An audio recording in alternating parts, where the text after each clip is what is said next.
자, 다음은 자료 해석입니다. 자료 해석, 해설 강의 시작하도록 할게요.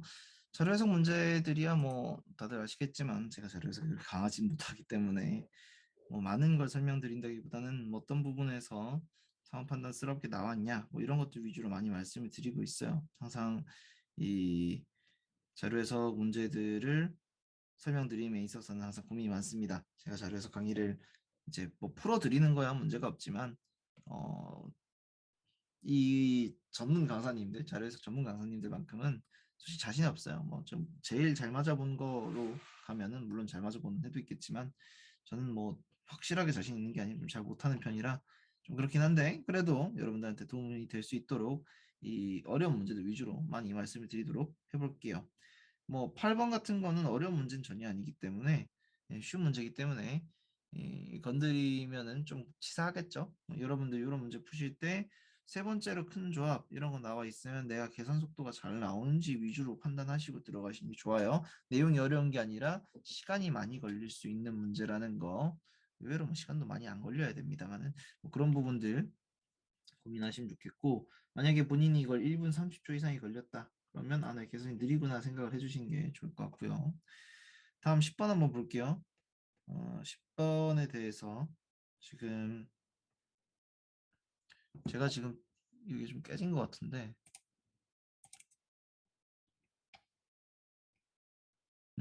제 패드에만 깨져 있는 거라서 요거는 지금 설명을 못 드릴 것 같은데 일단은 이 패드 잘 보면 여기 밑에 숨어 있어요. 그림이. 네, 이건 좀 깨진 거라서 그런 거고, 요 문제도 되게 좀 좋은 문제거든요. 꼭 이제 별표를 쳐두시면 좋겠습니다. 한번 꼭 생각을 해보시면 좋을 것 같고, 보통 이런 문제가 나왔을 때 이 기준값, 그러니까 수요 예측치랑 실제 수요에서 얼마나 떨어져 있느냐를 중심으로 해서 문제가 나오는 경우가 굉장히 많고, 아래쪽은 실제 수요보다 수요세 예측치가 더 높았던 경우죠. 실제 수요보다 실제 수요보다 수요 예측치가 더 이제 높았던 경우가 되는 거니까 여긴 좀 더 안 좋은 거고 위엔 좀 더 좋은 거겠다. 뭐 이렇게만 잘 생각을 하시면 되고 이 그래프 자체도 되게 중요한 거니까 한번 체크해 보시면 좋을 것 같고요. 자, 12번 문제 보도록 하겠습니다. 어떤 축구대회 1조에 속한 4개국 중 최종 성적을 정리한 것이다. 이렇게 돼 있고 여기 보시면 한 국가는 나머지 세 국가와 한 경기씩 총 3경기를 했다고 돼 있어요. 3경기씩 진행을 했다라는 거고 그럼 얘는 3경기를 이미 다 끝낸 거겠죠? 이때 이기면 3점, 비기면 1점, 지면 0점이랍니다. 그럼 A국은 1점인 게 정해져 있는 것 같네요. 그 다음에 D국을 봤는데 D국은 지금 패한 적은 없어요. 승점이 7점이죠. 세 번의 경기로 7점을 맞기 위해서는 3, 3일 말고 가능한 게 있을까? 없겠죠. 그래서 승리 2번, 무승부 1번이라 해야 되겠습니다. 그리고 B국 같은 경우도 4점인데요. 4점이라고 하면 3 더하기 1 말고는 될 수 있는 게 없겠죠. 무승부 1번, 패배 1번. 반대로 C국도 무승부 1번 하고 승점 4점 이렇게 나오게 되겠습니다. 그래서 B국의 성적은 1승 1무 1패가 맞겠고요. 각각 1무씩 거둔 게 맞고요. D국은 2승, C국의 승점은 4점, B랑 C는 승점이 서로 같으니까 답은 5번이 돼야 되겠다. 뭐 이런 식으로 풀어주시면 되겠다. 그 다음에 13번 문제 같은 것도 한번 보시면 여기서 원의 면적은 직원 수랑 정비례한다라고 돼 있으니까 원의 면적이 클수록 직원 수가 많다라는 거 보시면 되고 그다음에 직원 수는 한국 시티은행이 가장 적고 국민은행이 가장 많다라고 했으니까 이 사이즈를 보고 얼추 어느 정도 감은 좀 잡아라 뭐 이런 말이라고 생각을 하시면 되겠죠. 그리고 각 원의 중심 좌표는 총 자산과 단기 순이익을 각각 나타낸다라고 되어 있는데 그럼 총 자산과 단기 순이익의 사이의 관계 같은 걸 약간 선으로 미리 나타내두면 좀 더 편하지 않을까? 예를 들면 이런 선들을 보조선들을 미리 좀 그어 놓는 거죠. 그러면 아, 어디에 해당하겠구나라는 걸 좀 판단하는데 좀 더 편할 것 같아요. 저라면 이렇게 먼저 만들어 놓을 것 같고요. 기업에서 직원 1인당 총 자산은 국민은행이 한국시티은행보다 많다라고 되어 있는데 이 중점을 기준으로 비교를 하는 거니까 중점들을 한번 가정을 해볼게요. 중심좌표를 기준으로 했을 때 국민은 3천이 안 되고 한국시티도 1,000이 되지 않습니다. 근데 인원수는 어때요? 국민은행이 6배나 더 많아. 국민은행이 6배나 더 많은데 총자산은 3배 정도밖에 더 안 많아요. 그러면 국민은행이 총자산이 더 많을 수가 있을까요? 없을까요? 그냥 없어 보이죠? 없는 게 맞습니다. 그래서 요거는 일단 첫 번째 거는 여러분들 보시다시피 틀린 거고요. 다음 니은에서 총자산 순이익률이라고 되어 있고요. 당기순이익을 총자산으로 나눈 것이다. 당기순이익을 총자산으로 나눈 것이 가장 적은 것이다 라고 되어 있는데 이건 결국은 뭐냐? 기울기란 말이지. 총자산을 단기순이익으로 나눴을 때 자, 총자산으로 총자산으로 단기순이익을 나눈다. 단기순이익을 총자산으로 나눈다. 네, 말을 거꾸로 했네요. 자, 단기순이익을 총자산으로 나눈 것은 결국 기울기가 된다. 기울기. 요거라고. 그때 가장 낮은 은행이다라고 했을 때는 뭐 누가 봐도 여기 하나은행인 것 같고요. 가장 높은 건 외환은행이 돼야 되겠죠. 맞나? 맞네요. 그다음에 니은 맞는 말이고 그다음 디귿에서 직원 1인당 단기 순이익은 외환은행이 신한은행보다 많다라고 되어 있는데 요거 우리가 계산을 할 수 있을까를 한번 고려를 해봅시다. 뭐 좀 더러워졌으니까 지우고 판단을 해보면 이 직원 1인당 단기 순이익이라고 하는 거는 이 단기 순이익이란 값을 직원 수로 나누는 거죠. 직원 수로 나누는데 직원 수 밑에 표시한 게 아니라 요 값으로 표시를 할 건데 애초에 신한이 직원 수가 더 많고요. 단기 순이익도 낮아요. 그러면 자 단기 순이익 나누기 직원 수 이렇게 돼야 되는데 얘도 낮고 얘도 낮아. 그러면 외환은행이 신한은행보다 어때야 될까? 단기 순이익 더 높고 직원 수가 거꾸로 말했네요. 직원 수 죄송합니다. 직원 수는 신한이 더 많아요. 그러면 단기 순이익은 낮은데 직원 수가 더 많다라는 거는 값이 더 작아진다는 거지. 신한이 외환보다 무조건 작아야 된다.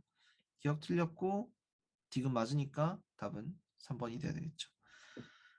뭐 이런 식으로 풀어주시면 된다. 리을에서 단기 순이익이 가장 많은 것라고 하면은 뭐 우리은행이 가장 많은 게 많아요. 근데 가장 작은 것은 시티은행이 아니라 하나은행이기 때문에 틀린 말이겠죠. 이런 식으로 해결해 주시면 될 것 같고요. 이 삼각 과정 이거는 상당히 이제 어려운 문제. 이건 어려워요. 이건 인정할 만큼 어려운 문제죠. 이 A, B, C, D, E를 다 파악을 한 다음에 대입하는 게 굉장히 귀찮을 수밖에 없습니다. 이자 비용이 A다. 이 밑에 당해연도 A. 이거 이자 비용이라는 거고.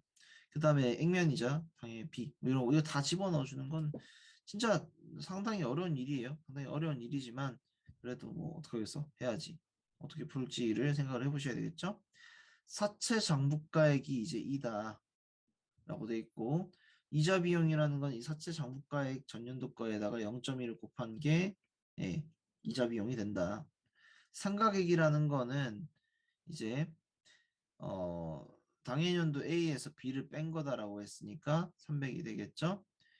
미삼각 잔액이라고 하는 거는 이제 전년도 D에다가 당해년도 C를 뺀 거랬으니까 이거 2700이 된다. 자, 요쯤 되면 이제 그나마 또 조금씩 해결을 해 나갈 수가 있는 거죠. 전년도 9천에다가 당해년도 C를 더해준다라고 했으니까 9,300. 그 다음에 다시 넣어주면 930, 330, 또 빼주면 2370, 그리고 더해주면 9630에 963, 363, 이 반복 패턴으로 하다 보면 이제 손에 익어서 빨라지는 거죠. 이렇게 된다. 이걸 다 정리를 해줄 수가 있겠다. 그냥 이 표 채우면 끝나는 것 같아요. 이 표만 채우고 나면 끝나는 거고 그 다음에 정보 판단을 하는데 3차원도랑 4차원도 중에서 이자 비용의 전년 대비 증가율이 더 높은 거는 4차원도다. 뭐 맞는 것 같죠? 30분의 1이랑 30분의 1. 30분의 1이랑 얘는 뭐 30분의 1이라고 보기는 어렵죠? 30분의 1이라고 했을 때 31이 나왔어야 됐을 거니까. 자, 요거는 이렇게 차이를 비교를 해주시면 좋을 것 같아요. 930이랑 930분의 33이야. 그러면은 900을 930으로 바꿨을 때 30이 얼마가 될까? 30이 얼마 될까? 31이 되겠죠? 이거보다 높으니까 증가율이 더 높다라고 할 수 있겠다. 4천원도에 1,100만 원 안 넘는 거 맞고요. 주어진 기간 동안 미삼각 잔액 계속 감소하고 있지만 감소폭은 매년 증가한다. 이게 삼각이 결국 감소폭이기 때문에 감소폭이 증가하고 있다고 말할 수 있고요. 다음에 사채 발행 자금의 규모는 매년 10% 줄어들고 있다 돼 있는데 사채 발행 자금이라고 하는 건 이 두 개를 합친 거예요. 줄어들고 있나요? 10%씩 줄어들고 있느냐? 매년 10%라고 볼 수는 없죠. 처음엔 줄어들지 않으니까. 첫 해나 안 줄어드니까 매년 10%라고 볼 수는 없겠다.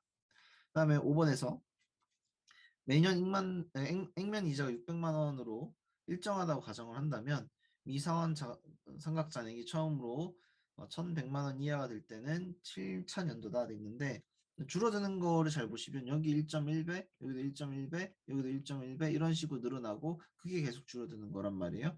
그러면 이제 대충 2007에 대해서 또 줄어들고 또 줄어들고 또 줄어들고 계산을 했을 때 1,000만 원 미만이 되는 시점이 언제냐를 물어본 거고 요 다음에 이거 1.1배에다 400 정도 빠질 거니까 1600 정도 될 거고 그 400에다 1.1배에다 대충 한뭐 500 정도 빠진다고 해도 1100 정도일 거니까 적어도 5,000년도 6,000년도까지는 줄어들진 않아요. 그 다음에 7,000년도 되면 바로 줄어들겠다 해서 5번은 맞는 말이다라고 할 수 있겠습니다. 자, 이게 다다. 다음에 15, 16번도 뭐 15번 같은 경우는 되게 뭐잘 만들어 놓은 재밌는 문제인데 문제는 뭐 어렵진 않아요. 10명인 한 수업에서 결석률과 성적 사이의 상관관계를 따졌는데 결석률이 낮은 애들이 성적 지표가 상대적으로 높아 보인다라는 거 생각을 할 수도 있겠지만 이것도 잘 따져보셔야 됩니다. 그렇지 않은 것도 뭐얘 같은 경우에는 결석률이 굉장히 낮지만 이 점수가 좀 나쁜 거죠. 상위 몇 퍼센트인지를 나타내는 거기 때문에 위로 있을수록 좋은 거예요. 위로 있을수록 위에 있을수록 좋은 거니까 이런 걸 봤을 때는 저는 그런 것 같아요. 이런 걸 봤을 때는 약간 이런 호로 범위를 그려서 평가를 할 때가 많더라. 출석률이 가장 높은 학생은 성적이 가장 낮다 돼 있는데 출석률이 가장 높은 학생은 이 친구죠. 10%. 둘 중에 한 명이란 말이에요. 근데 이 둘 중에 한 명이 있다라고 했을 때 20%랑 60% 중에서는 뭐 60%는 낮은 거라고 볼 수 있지만 꼴등은 여기 있단 말이지. 기억은 절대 아니다. 자신의 성적 등수 바로 위 성적 등수 학생보다 출석률이 높은 학생은 총 5명이다 돼 있는데 그건 무슨 말을 하고 싶은 거냐? 이걸 잘 보면은 위에서 아래로 내려갈수록 등수란 말이에요. 1등, 2등, 3등, 4등, 5등, 6등, 7등, 8등, 9등, 10등인데 이 중에서 바로 위의 학생보다 출석률이 높다는 거는 이렇게 대각선 아래에 있다는 거예요. 바로 위보다 대각선 아래에 있다. 이게 몇 명이냐를 물어보는 거고 하나, 둘, 셋, 넷, 5명 있네요. 얘는 맞는 말이다. 성적 1에서 3위라는 학생들은 모두 출석에 25일 이상 출석하였다 돼 있는데 자 가장 낮은 출석률을 보이는 사람이 여기서 3등한 친구죠. 3등한 친구인데 3등한 친구가 25% 출석을 20% 출석을 했어요. 그러면 총 30일에서 20% 빠지면 6일이잖아. 6일만큼 결석을 했으니까 24일 출석했다는 걸 알 수 있죠. 25일 출석했다. 틀렸다. 답은 2번. 다음에 이렇게 뭔가 특별히 말을 해줄 만한 게 좀 없는 것 같긴 한데, 음. 24번 한번 보죠. 24번이 빈칸 같은 걸 어떻게 처리할 것인가에 대한 거 한번 생각을 해보면 좋을 것 같고, 자, 이런 것들은 여러분들이 계산력을 물어보는 거죠. 얼마나 빠르게 이 합계 같은 것들을 처리를 해줄 수 있느냐, 뭐 이런 걸 물어보는 거라 생각하시면 되고, 경, 목, 영근, 영현, 진, 속부, 속현, 속근, 속현 이렇게 쭉 내려가면서 하나의 축이고 그다음에 이게 합계니까 그 수직합을 잘 활용을 해줘야 되겠다. 수직인 열상의 합들을 우리가 잘 처리해 주는 게 핵심이다.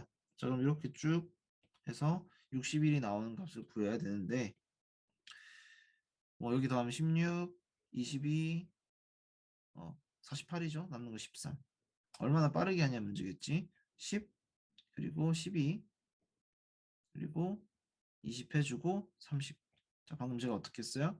계산 속도를 높이기 위해서 보수를 활용을 하는 건데 8과 10은 8과 2는 10의 보수 그 다음에 3 2개 더하면 6이죠. 이렇게 더하면 12 8 더해주면 20 두 개 합쳐주면 30 이렇게 풀어주면 좀 더 빠르다. 그 다음에 이쪽에도 12가 있으니까 4, 4 들어가는 것들 좀 합쳐주면 좀 편할 것 같아요. 이거 합치면 얼마야? 18 더해주면 40. 그 다음에 요 두 개 더하면 얼마예요? 91, 그 다음에 89 더해주면은 180 나오겠죠? 이 두 개 합치면 200. 자, 200 더하기 40해서 240이다라고 해서 남은 게 65. 이렇게 들어가준다. 계산을 어떻게 하면 좀 더 빠르게 할까를 계속 고민해 주는 게 되게 중요한 거고요. 연습하실 때는 보수를 활용을 해주시면 참 좋을 것 같습니다. 자, 기억에서 속현 중에서 5도에 속하는 비율은 속군 중에서 5도에 속하는 비율보다 낮다 돼 있는데 필수적인 것만 남기고 한번 보도록 할게요. 일단 속군에 속하는 5도 다 더하면 얼마야? 자, 여기 8 합치면 30, 이거는 37이니까 67. 거의 99%야. 99%예요. 이거 계산할 필요 있니? 없죠. 적분의 비율보다 낮다. 이거 계산하고 있으면 안 돼요. 네. 그 다음에 니은에서 5도 중 지방관이 파견된 행정조직이 가장 많은 곳은 전라도다라고 되어 있는데 지방관이 파견되는 건 어디까지지? 진까지야. 진까지가 지방관이 파견되는 곳입니다. 진까지가 지방관이 파견되는 곳이다. 그러면 이렇게 진 앞에서 선을 하나 그어주시고, 아이고 직선이 안 나왔네요. 진 앞에서 선을 하나 쭉 그어주시고, 이 중에서 지방관이 파견된 행정조직, 자 이렇게 다 더해주라는 거죠. 값을 각각 구해주시면 12, 그 다음에 12, 여기는 15, 3, 다 더해주면 7. 네, 전라도가 제일 많구나 할 수가 있겠다. 이해 맞는 말. 디귿에서 동계의 연구는 11개다 돼 있는데 동계의 연구는 제가 지금 계산한 거에 따르면 아까 13개라고 했었죠. 13개. 어, 네. 요거는 틀린 선지다. 답은 4번 말고는 될 수 있는 게 없겠다. 자, 이렇게 풀어주시면 되겠다. 자, 계속 볼게요. 21번 문제 보겠습니다. 21번 문제 보시면 A씨가 일주일간 연습한 테니스 서브 기록 일지다 저쪽 나와 있고 옳지 않은 거 고르라고 돼 있고요. 서브 일지 쭉 나와 있고 서브 시도랑 폴트, 서브 포인트 이렇게 다 나와 있습니다. 실패한 거랑 득점한 거 이렇게 하고 있어요. 그러면 실패한 거랑 득점한 거 사이에 그냥 성공만 한 건 또 따로 있다라는 거겠죠. 그래서 서브 시도한 거에서 폴트를 뺀 나머지가 성공률이다가 되는 거고 그걸 계산을 하면 된다라는 거겠죠. 그럼 바로 계산해보자. 얘는 16.6% 이렇게 나올 거고 이건 201 이렇게 나오는데 뭐 계산하기 귀찮잖아요. 대충 80%. 얘도 보시면 228분의 50 하면은 대충 175 정도라고 잡았을 때는 어느 정도 나올까? 대충 9분의 5 정도 나온다 생각을 하시면 9분의 7 정도 나온다 생각하시면 한 80%보다는 좀 못 미치고 75% 정도 생각하시면 되겠죠. 4일차의 폴트는 뭐 대충 240분의 30 정도 해가지고 85% 정도, 86% 정도 잡으면 될 것 같고요. 5일차 같은 경우에도 44% 이제 빼준다 치면은 7분의 1만큼 사라졌다라고 그냥 가정을 하시고 그러면 어느 정도 될까요? 이것도 한 85% 정도 되겠죠? 4, 5일차가 좀 비슷하네요. 6일차 같은 경우에는 또 275분의 36을 빼서 구하는 건데 얘 비율이 어느 정도 나올까 한번 계산을 해보시면은 대충 또 한 8분의 2 정도 돼요. 8분의 2 정도 된다고 했을 때 87% 정도 나오겠죠? 여기는 다 비슷비슷하다. 4, 5, 6, 7은 되게 비슷하니까 요거는 좀 비교할 때 좀 고민을 해야 될 것 같고 그 다음에 그러면 이것들 직접적으로 비교를 시킬까 아닐까 한번 생각을 해보시면 좋아요. 그래서 서브 포인트에 대한 내용을 체크를 했을 때 서브 포인트 서브 성공률 여기 있네요. 여기 이제 서브 성공률 나와 있고 서브 성공률 나오는 건 이렇게밖에 없다. 그러면 니은 선지를 풀 때 서브 성공률이 필요한 거고 그 다음에 포인트 성공률이라는 건 서브 포인트랑 서브 시도 빼기 폴트로 나눠주는 거니까 이것도 또 계산을 해주시면 되겠다. 계산이 굉장히 빡빡해요. 이 뒤에 4, 5, 6, 7, 1차는 빡빡한데 그걸 다 계산하고 있으면 그렇다는 거지. 대충 어느 정도에 가깝겠다 정도를 생각을 한 다음에 값들을 대입해 가면서 풀어주는 게 좋다. 이 정도. 제가 이걸 87보다 더 크다라고 이제 단정 지어서 말을 할 수가 있는데 왜 그러냐면 240분의 32, 12.5예요. 그러니까 그 12.5%예요. 240분의 32, 12.5%고 그걸 빼면 87.5%일 텐데 여기서 이 서브 시도가 230이라는 건 분모가 좀 더 작다는 거고 12.5%보다는 좀 더 큰 수치라는 거죠. 그렇다고 해서 13%를 넘어가지는 않을 거다. 13% 계산해 보시면은 235에다 13 곱하면은 35를 넘지는 않습니다. 뭐 이렇게 생각을 하고 넣어주시면 될 것 같고요. 7일차 같은 경우에는 7일차는 어떠냐? 7일차는 260분의 30인데 요거 26분의 3, 26분의 23이 얼마냐를 구해주시면 근데 이건 그냥 구하는 게 나을 것 같아요. 구해서 해보시면 대충 8 넣어주시고 해도 220이 남죠? 또 그대로 또 8 넣어줄 수 있겠죠? 그러면은 또 12가 남는다. 자, 88% 넘어가요. 7일차가 가장 크구나. 그다음 포인트 성공률이 가장 높은 날이라고 했을 때는 서브 포인트랑 서브 시도 빼기 폴트를 기준으로 해서 하는 거니까 이것도 구해주시면 된다. 이게 계산하기 굉장히 귀찮은 것들이 많아요. 자료 해석은 다들 그렇겠지만 그 자료 해석이라는 게 결국 얼마나 정확한 계산을 하느냐의 문제라는 거는 뭐 저도 알고 여러분도 알고 누구나 다 아는 거지만 이 저는 싫더라고요. 상황 판단처럼 엄밀하게 딱 떨어진 몇 개의 계산만 하는 거는 좋은데 이것처럼 이 세세한 것들을 어림산을 하든 뭘 하든 다 계산을 해야 된다는 것 자체가 좀 되게 싫어가지고 좀 그렇긴 하지만 또 뭐 재밌는 문제인 것 같아요. 얘는 이 중에서 서브 포인트 성공률이 가장 높은 거는 서브 포인트를 서브 시도 빼기 폴트로 나눠준 거니까 지금 제가 구해놓은 서브 시도 빼기 폴트의 값들을 다 분모로 내려주시면 되겠죠. 그때 비율이 가장 높은 게 뭐냐의 문제인 거고 각각 구해보시면 일단 포인트 성공률이 가장 높은 날은 7일차는 아니에요. 여러분 누가 보시더라도 5일차는 10%가 넘어가는 게 보여요. 10%가 훨씬 넘어가죠. 그 다음에 7일차도 10%가 넘어가긴 하는데 좀 말을 잘못했네요. 5일차랑 7일차만 비교를 좀 잘 하시면 돼요. 5일차는 12%가 넘어갑니다. 그냥 누가 봐도 큰 값이야. 28을 236으로 나눠. 28을 236으로 나눈다는 거죠.